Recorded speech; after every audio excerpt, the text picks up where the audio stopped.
بەڕێوەبەرایەتی گشتی پەروەردەی سلێمانی یەکەی چالاکی هونەری ڕۆژئاوا پێشانگای هاوبەشی ساڵانەی خوێندنگە ئامادەیەکانی ناو شاری سلێمانی کردەوە.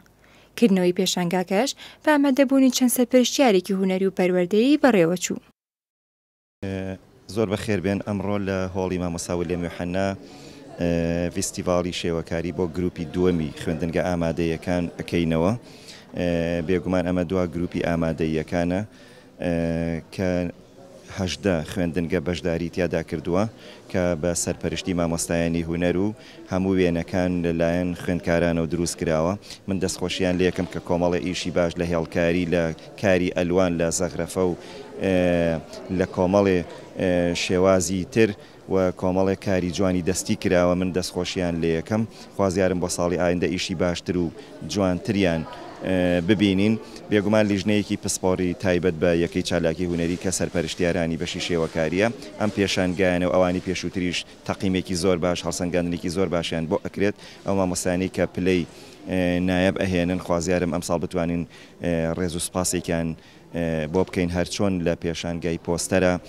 شکر و تەقدیرمان نییە بە نزیکەی 90 مامۆستا کە بەشداری لە پێشانگای پۆستەرا کردبوو. خوازیارم ئەمانیش بتوانین ئەوەیان بۆ بکەین کە شاچەند شتێکی زۆر کەمە بەرامبەر بە جوهدی مامۆسایانی هونەر، چونکە مامۆسای هونەر زۆر کاریگەرە لە ناوەندەکانی خوێندنە. من خوازیارم بۆ ساڵانی ئایندە ئیشی باشتر و چڕوپڕترمان بۆ بکەن. من دەستخۆشییان لێ یەکەم و جارێکی تر سپاس بۆ ئێوەش. لە پێشانگاکەدا چەندین کاری شێوەکاری و ئیشی دەست لەلایەن خوێندکارانە و ئامادەکرابوون و بە هاوکاری مامۆستایانی هونەری خوێندنگاکان نمایشکران.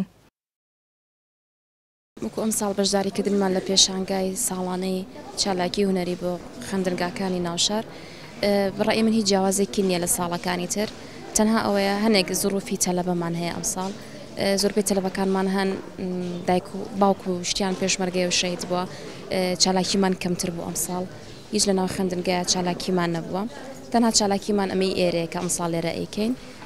بەس بە هەموو ئەرکومان دووبوونێکی خۆمان کرد و هیچ جیاوازێکی نییە لە ساڵانی تر.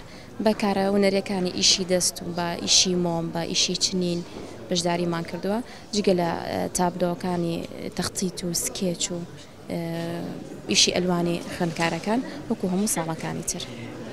من وەکو خوێندکارێک لە قوتابخانەی ئامادەی سۆلافی کچان یەکەمین ساڵمە بەشداری لەم پێشانگایەکەم بە دوو وێنە بەشداریم کردووە.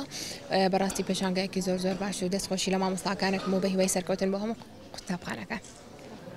من خوێندکارێکی ئامادەی سۆلاف بەشداریم کردووە لەم پێشانگایە و بە 3 وێنە بەشداریم کردووە و پێشانگایەکی خۆش و ڕسمەکانیانەمی جوان و دەستخۆشی لە مامۆستاکەمانەکەم.